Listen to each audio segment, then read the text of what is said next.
eyes, look at me, now on me. Had to go and get some money, cause I couldn't let them play a nigga weak. Told the bitch I wasn't regular, and now it's too late for her to see. I walk, I talk, I dress, ain't too many like me. Ain't too many like me.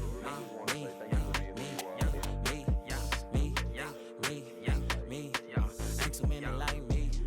I remember they was sleep. I remember I was down and now I'm back on my feet. Ain't too many money made the world go round. My advice is to get your some. I fire up the kush, let it fill my lungs, and I thank God that I'm one-on-one. Push button like a transformer. Stay down, I was transforming. Head high, it was rainstorming.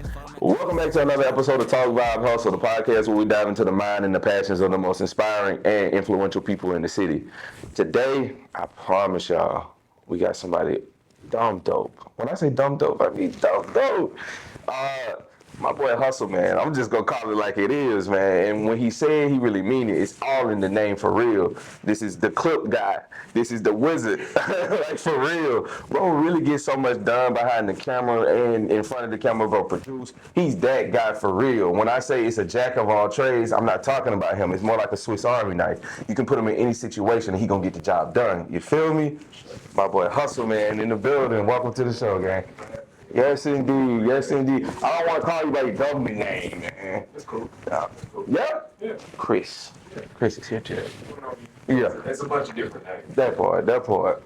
So I really want to get down and really get into your origin. What made you start on your creative journey, and why were you here? Okay. Yeah. I'm with you. See the origin, man. So I started doing music when I was like 7. I enjoyed. I started elementary school, of course. Yeah. Recorder type of thing. Okay. Hot cross buns. Yeah. But then I moved to like the violin. Oh, whoa, that's a crazy jump. Yeah, I played violin for a few years. I started first grade through third grade. Played a couple instruments, guitar. Played that for about a year. Got into the drums, and then got into the band. Wow. Then choir. But around that time, 7 years old, I was writing poems as well. And that shifted into songwriting. At the time, I considered myself to be like a Christian rapper. Okay. Or a Christian artist. Started in church, man. Like, started writing, come from church roots. I'm kind of all over the place. You good. Go for it. Really, my origins kind of switched as I got older. As far as the music, I started working with my cousins a little bit more. I come from a huge basketball family. Okay. So, makes sense. I kind of the different one. One of the different ones that didn't take that journey necessarily. So yeah, started making music with a few of my cousins. I was the youngest one. But we built like some type of like, it's my first sense of like artist development. Okay. You know what I'm saying? And how important that was. But yeah, I made music with my cousins, kind of cultivated that for a few years, and then we got to around the time I'm in high school, kind of want to go to that next level. Seeing what that was like. Of course, parents pushed me to go to school, so I committed to going to junior college for a while. That didn't really pan out for me because I wanted to pursue music. Music was my passion, and at that time, around 14, I got into producing. So I started gathering these little tools that I felt like would be helpful in my journey in music. So I want to say around 18, I just kind of like dropped out of college and it just drifted into the music industry. Started doing a bunch of shows, so I got to open up for a bunch of artists. Coming up, I kind of did like a college circuit. Yeah. So I kind of got to understand the buying and selling of college shows, and the business around that. So I got to open up for like Juicy J, Gorilla Zoe, Kid Ink, Project Pat. That's tough, bro. Yeah, it was cool. That's tough to have that on your resume though, and like actually be able to say that with confidence. Like that's what I've already done already. Yeah. And especially if you saying that's like early in the beginning of it all too. Sure. So like at that point, the ceiling is just blown through. For sure, man. Just didn't understand. Understand the business around it. Yeah. You know what I'm saying? Like you get to say, I've opened up for all of these artists, but like there's no monetary gains that's made, especially on that level. I mean, as a up and coming artist, many of us understand that. You know, you kind of got to sacrifice something, but hopefully you learn some things along the way.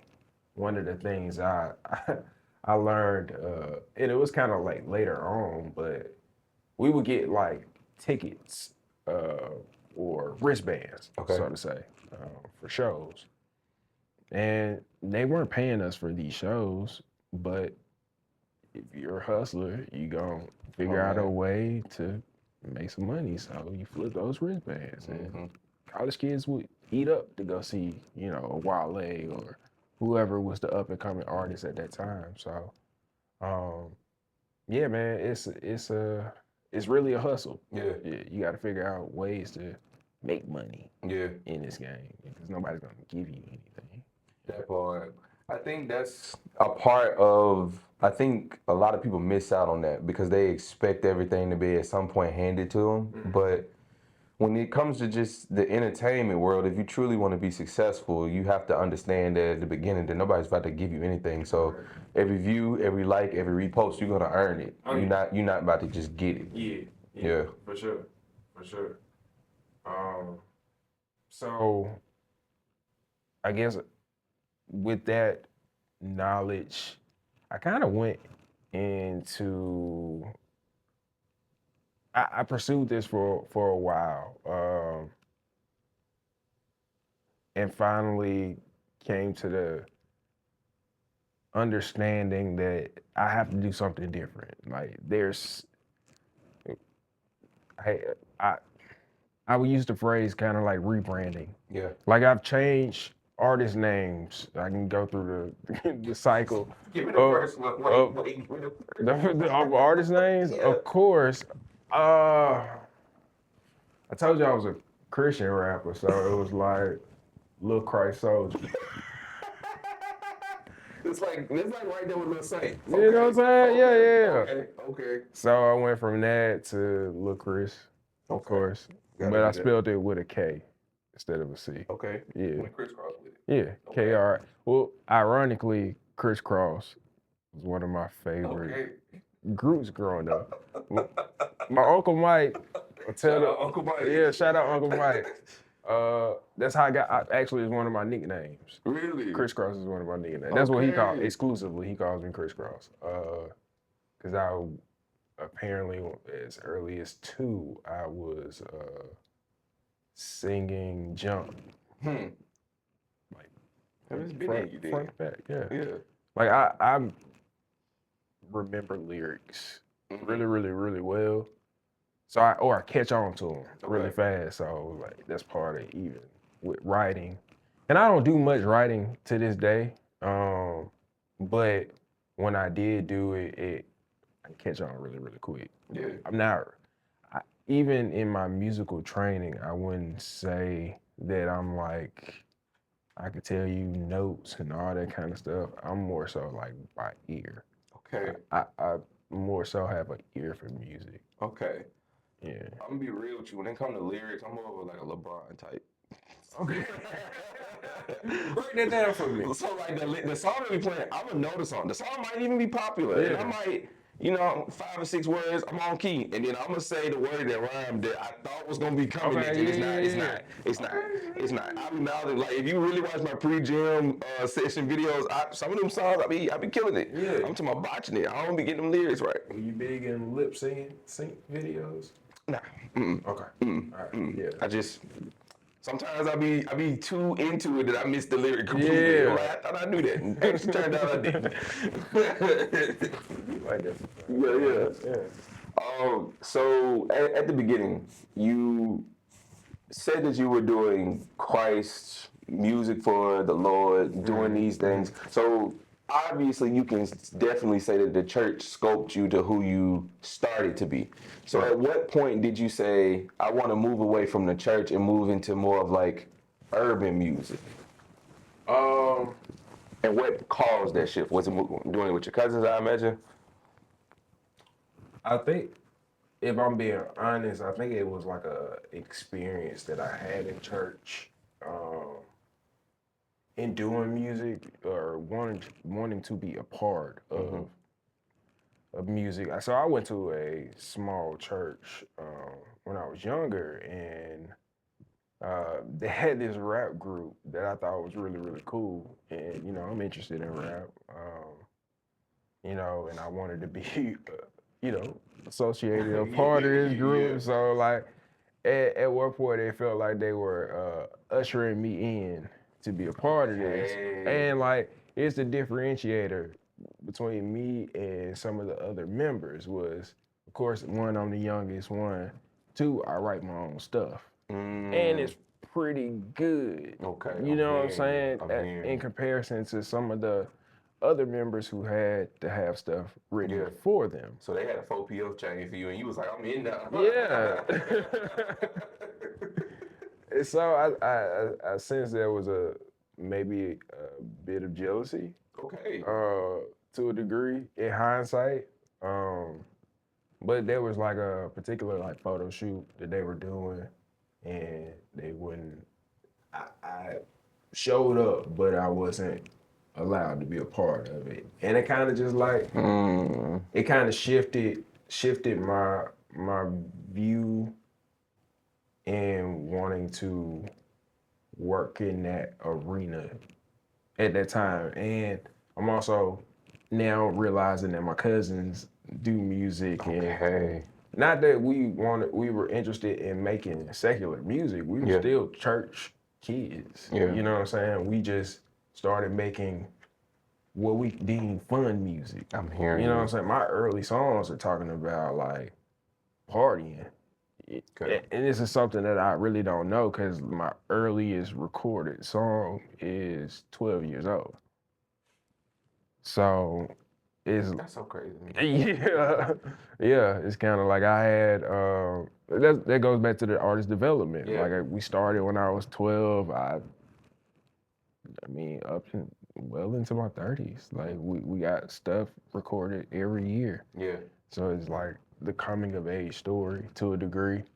But yeah, that was kind of the shift that happened. I really didn't like that church, so I didn't find what I was looking for in that moment. And again, my cousins were there, and it was just fun. Yeah. You know, I just go spend the weekends with my cousin Marcus, and we make music, man.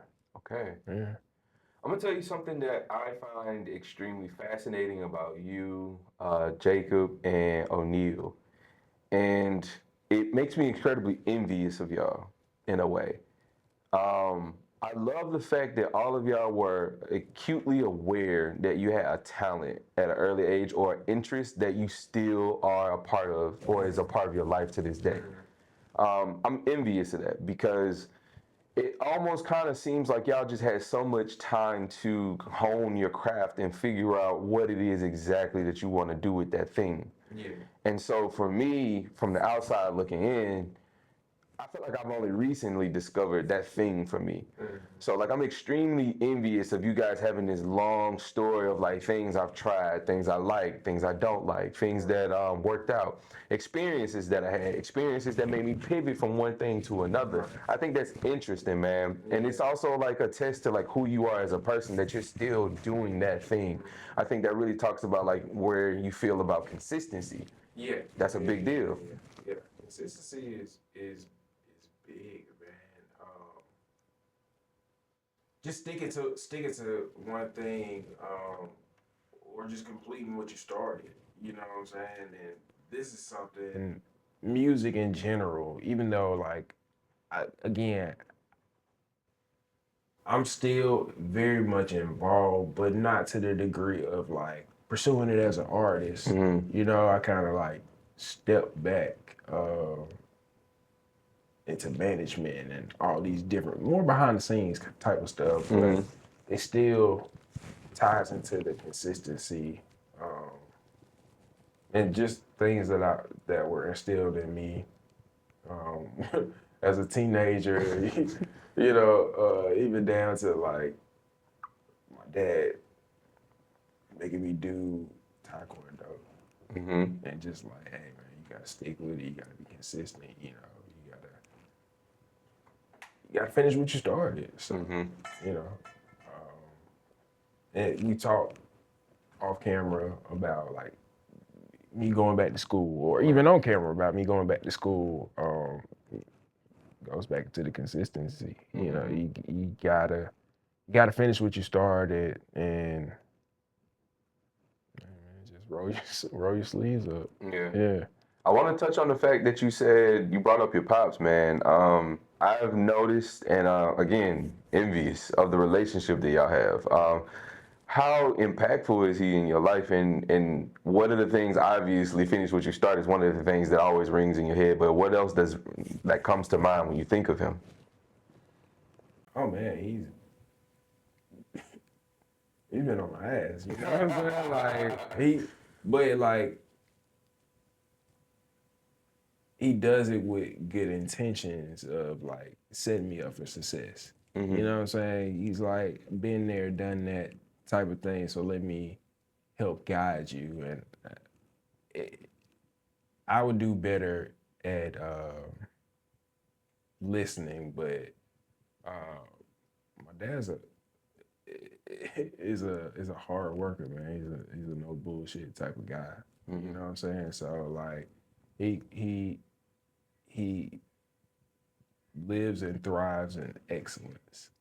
So it's like kind of cut of that cloth. Like again, I come from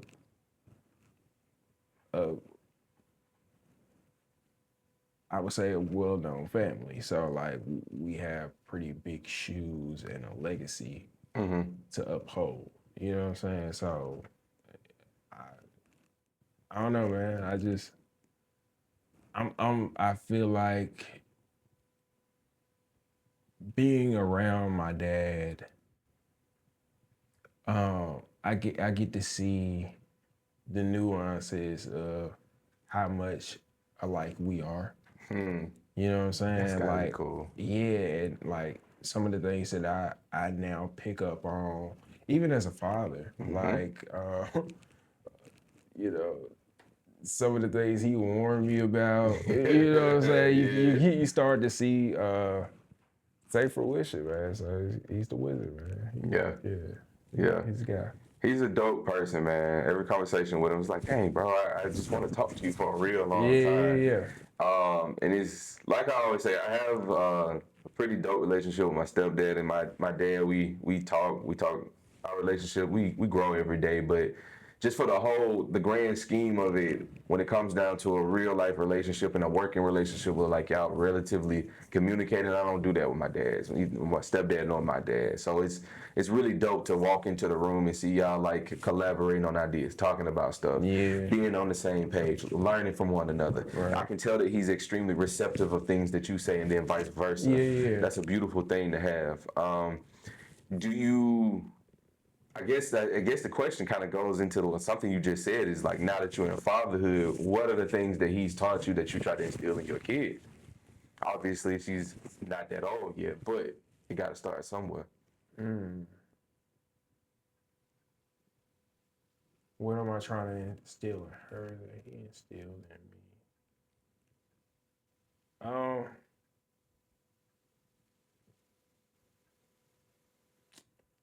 Man, that's a good question. Hey, we got one. Yeah. That kind of stumped me. Cause I never really think about like what my. I never really think about like, oh, this is something that my parents instilled. You know what I'm saying? Truly, Yeah. you know what I'm Yeah. saying? Like in Well, fatherhood, especially in fatherhood, because like it's new to me. Yeah. And one is kind of just like instinctual. But I'm gonna really have to sit on that, man. Yeah. Yeah. I was hoping we was gonna get through. I was hoping. I'm sorry, bro. I couldn't help it, bro. I looked at him. He was like, It happens. No, the reason I say that is because you said it twice, finish what you started, and you said your dad used to tell you that. So like in my mind, that would be one of the first things. No, you're absolutely right. Yeah. As of recently, that is something that I've been instilling in my daughter, especially like reading bedtime stories. Yes, sir. I think her attention span right now is like already gone. You know what I'm saying? Yeah, because it's like, bro, she's 2 seconds, she's into something else. You know what I'm saying? So it's like, nah, let's slow down, especially it's bedtime. So like, let's wind down, let's get through one book before you go grab another book, but you start antsy. So it's just like I'm attempting to instill in her, finish what you start. Absolutely. Yeah. You're absolutely right. I think first of all, just being a parent, that whole story time thing, I never understood how pivotal that was to a kid's growth and developing in their brain until I'm in it now. You know what I'm saying? And now we're at the age, well, Carter's at the age now, where she can read the book back to us if we got the ones on her right skill level. Yeah. And so right now her school is doing, you get a free Pizza Hut pizza if you read 18 books before the end of the school year. Dope. Oh, before Christmas. I'm sorry, before Christmas. You get it before Christmas. Yeah. And so now we was like, okay, you can just read a book every night for your bedtime story instead of us reading to you. And granted, it takes her a minute to get through a book, but it's mind-blowing. It is incredibly mind-blowing that, like, she is picking up books that I remember reading to her, like, when she was 1, 2. Because we signed her up for the Dolly Parton program. Okay, yeah, same. Yeah. That's golden. Yeah, It's yeah. really a golden program. So, like, every time them books came, I was excited for the new one to come. I'm like, shoot, that new drop get here, I can't wait. I'm doing bedtime tonight. Yeah. And so, like, she picked up Brown Bear, and I was like, yeah, that's it right now. That's it, Mom. What do you see? Is it Brown Bear? That's the book, boy. But it's dope because, like, now she reading it. And, like, I used to kind of rap him like Brown Bear, and she'll do certain parts. And the voice that I use is so funny, bro. It's so funny, man. I love being a dad. I love being a husband. And I really can say that this year I have made a lot of friends who are in that same circle. Like, I love that, bro. Yeah, for sure. It makes me so happy, real life. Yeah. You need a village, man. Yeah. You know what I'm saying? Yeah. So when you find that tribe, bro, you gotta lock in, man. Oh, we locked in for sure. Yeah, and it's crazy because, like, before I met y'all, including Trey, I only have one friend that has a kid. Okay. And his daughter's 2 now. So like I've been the only one for 4 years. And it's sort of like I'm like, man, it's so many conversations I want to have. It's so many times I wanted to pick up the phone and be like, hey bro, listen, like I don't want you to judge me. I don't want you to say that. I just want you to listen to what's going on in my household right now. And like as a man, you have to have that counsel because sometimes we make decisions that we don't even know is irrational until we bounce it off a wall. You know what I'm saying?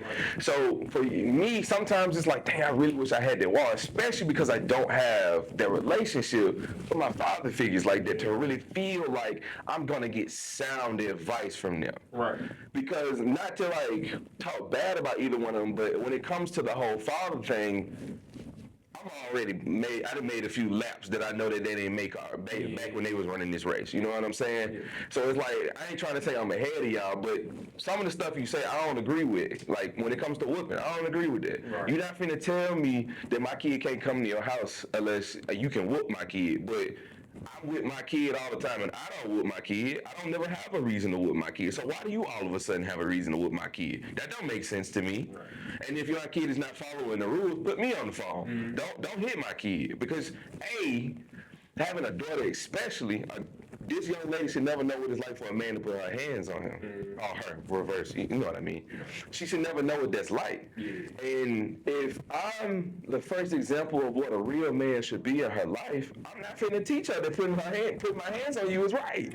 I'm not finna do that. That don't make sense to me. Right. So if I can learn the patience to not hit my kid and have a conversation, you can too. Matter of fact, your patience should be higher because you have more kids and you had them longer than me. So it's like, stuff like that. I'm like, hey, yo, we ain't doing that this way. But again, just going back into it, like, I enjoy the fact that I'm friends with somebody like, yes, bro, being a dad, I'm with that. Being a husband, faithful, I love my wife, yeah, bro, I'm with that. I love it, bro. I love it, bro. How'd you and your wife meet?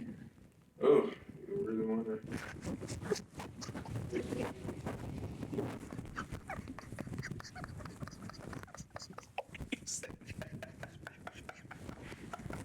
It was beautiful though. Let's just say it was beautiful. I love my wife. We met on mutual terms.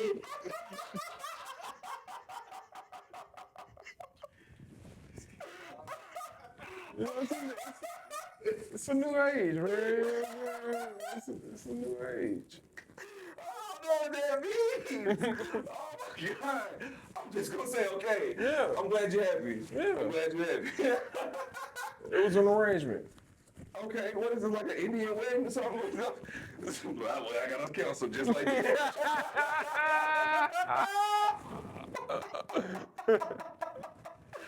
Dang.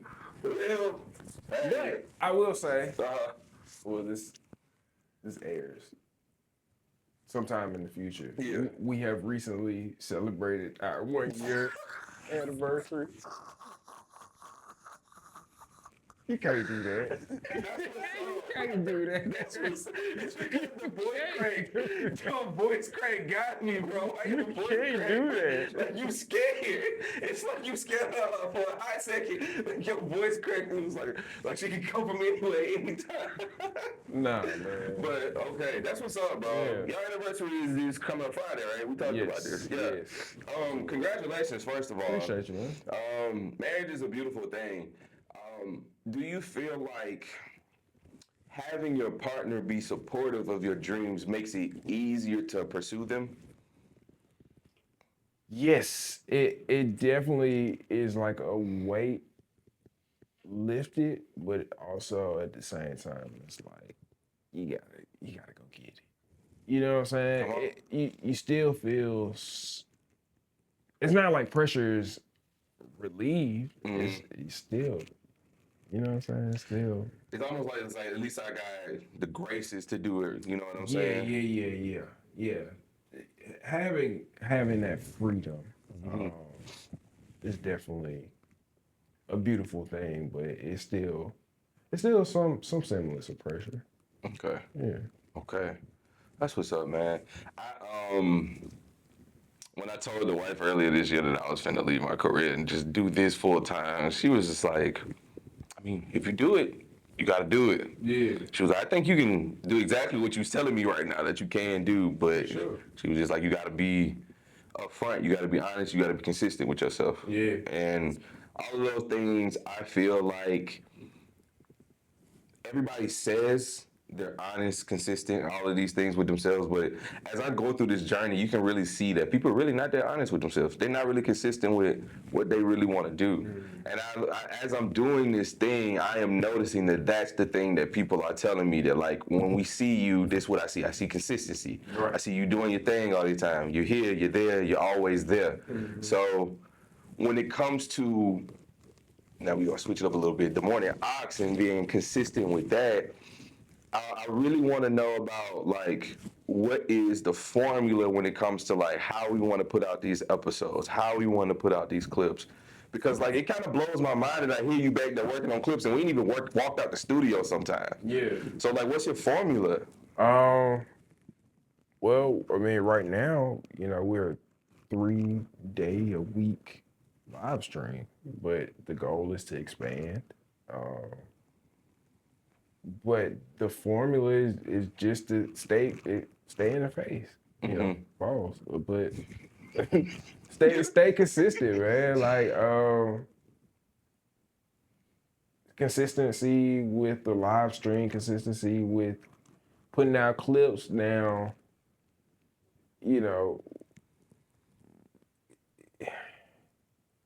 Clips are challenging sometimes because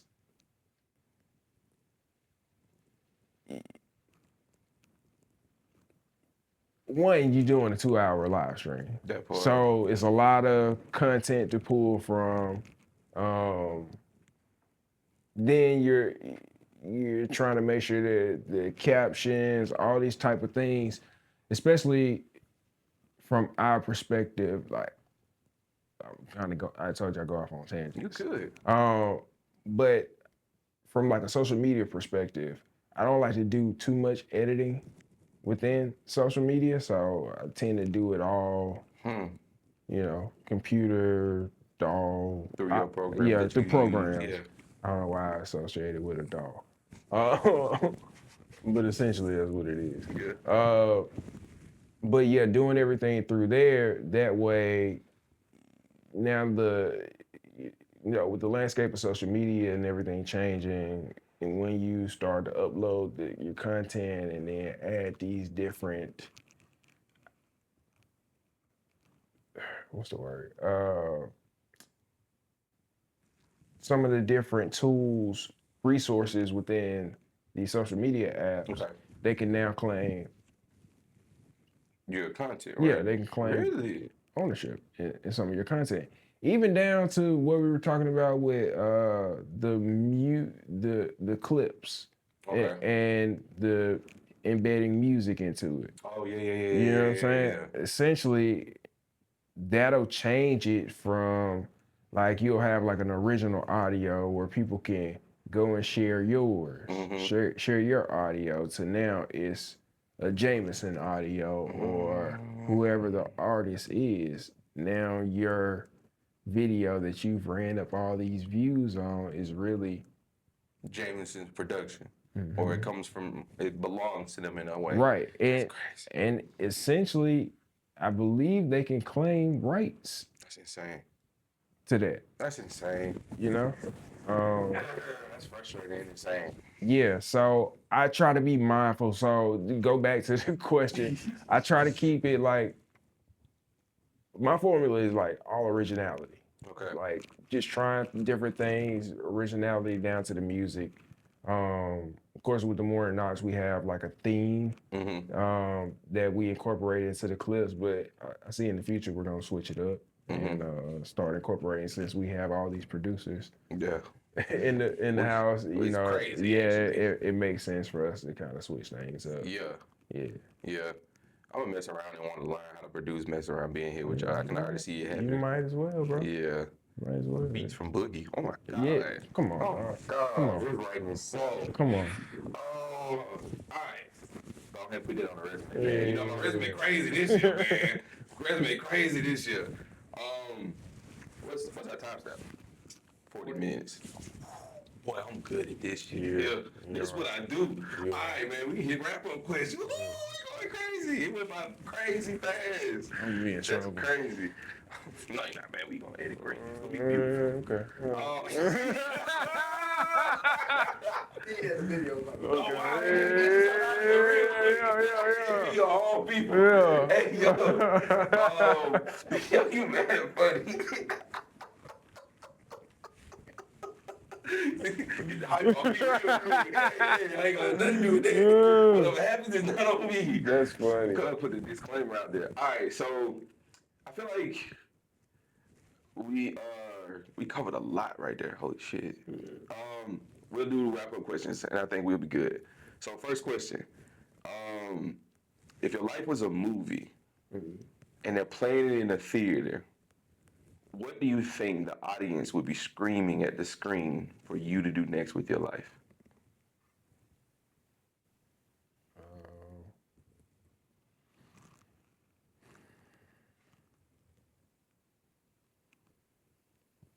Go global. Oh, shit. That's what I'm talking about. Yeah. Go crazy. Yeah. Okay. Go global. Why you feel that? Reach is too small right now. I mean, what we're doing with RJV, the Media Lab brands, Sound Fader, even Good Omen, that's the RJV brand? Okay. What we're doing is trying to amplify the voices of creators from all different industries. So with that, I think it gives us a global appeal.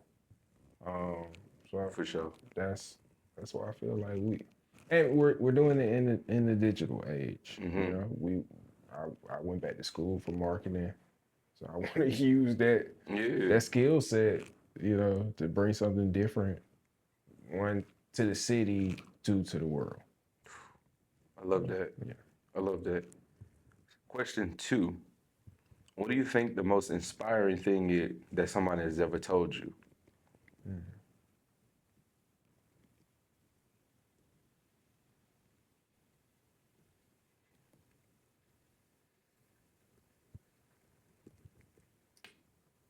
Do it for yourself. Yeah. I love that advice. I love when people say that. If you want it done right, do it yourself. Yeah. Well, not even that. Like, again, my pops, college. Like, I would always say, you know, I'm doing it for you. I'm doing it for you. And he's like, nah, man, do it for yourself.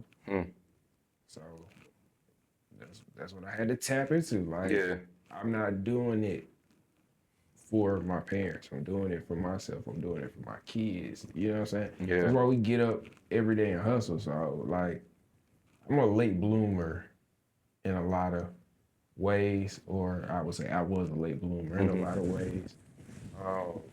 So that's something that hit me kind of later on in life. It's like, do it for yourself. Yeah.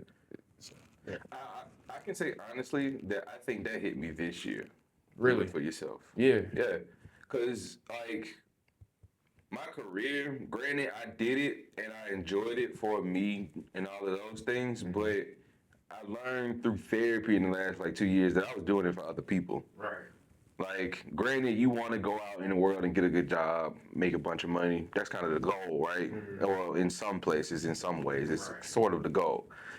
So when I started doing it, I'm like, all right, we lit. And then I'm noticing that, like, I'm not happy, or I just don't feel satisfied with what's happening around me. And so it took me into it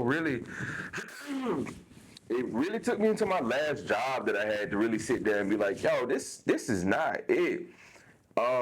Just real quick, the background with my position required you to have a team to back yourself up in order to do everything correctly. We were in charge of in Anniston, I was in charge of about $1.7 million worth of government assets. And when I took the job, originally I was going to be the tertiary person in charge. There was going to be a primary, a secondary, and then there was going to be me. Okay.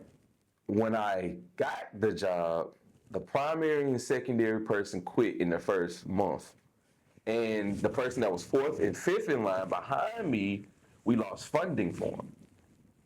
So it went from a 5-person team to just me.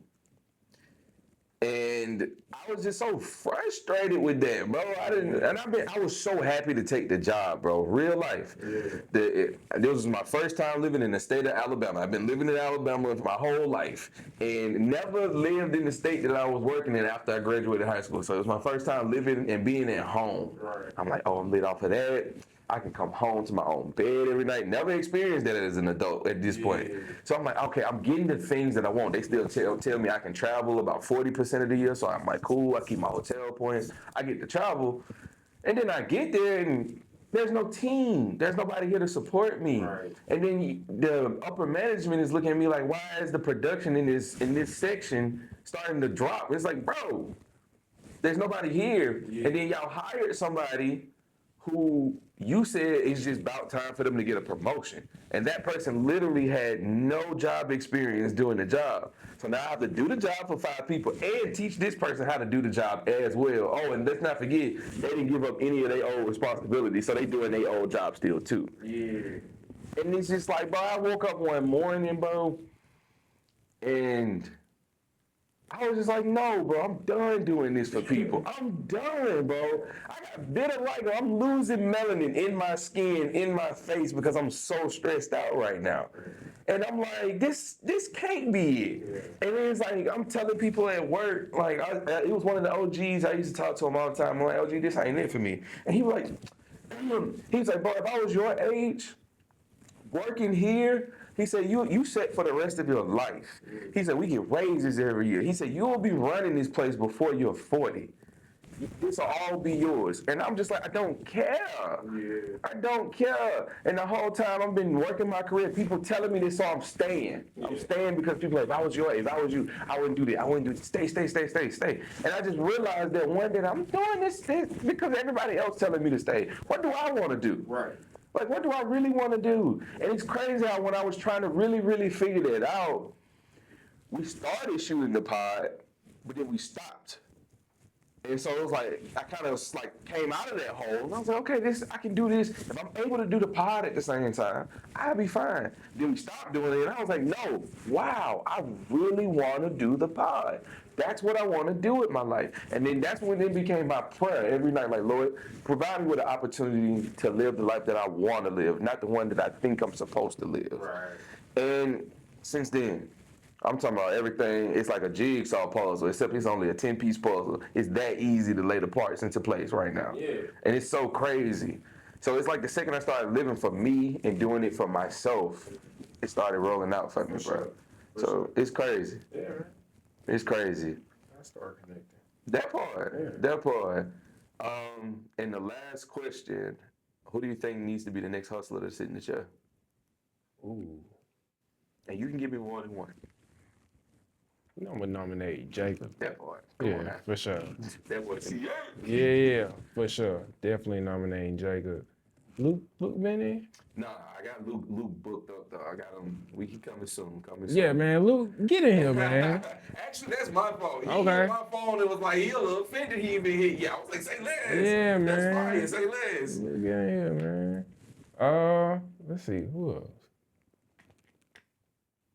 Definitely got to tap in with Mel Crosby. My boy DTZ.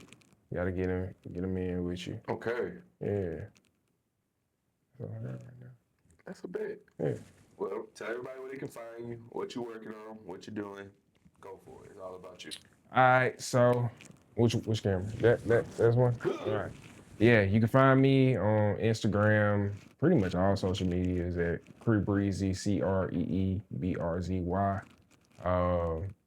Tune in to the Morning Aux every Monday, Wednesday, and Friday. We're live on YouTube and Facebook. That's Morning Aux Live, or at Morning Aux Live. Tap in with us at RJV Media Lab. We do a little bit of everything, man. We are the South's creative hub, man. You need some recording, you need some podcasting done, merchandise, marketing. You need a website built, you need an EPK. We do a little bit of everything, so come tap in with us. Check out RJV Brands website, rjvbrands.com. Get you some of this gear, you know what I'm saying? We go to gang. You know what I'm saying? So, Brands hat, you know what I'm saying? So, yeah, man, tap in with us. Come shop with us. Come tap in. Yeah, get right, get plugged in. Yeah. All that. That part. Yeah, man. Before we sign off, I just really want to say thank you, bro. You've done a lot for me, whether you know it or not, and it's been a very short amount of time. Yeah. Likewise. Thank you. Yes, sir, This man. is another episode of Talk About Hustle. We appreciate y'all coming through. Drop a little disc in the track if you see me. Drop a little in the comments for me if you made it this far. We'll see y'all next week with another dope guest. Deuces. Oh, I was muted the whole time, bro. I ain't. I'm just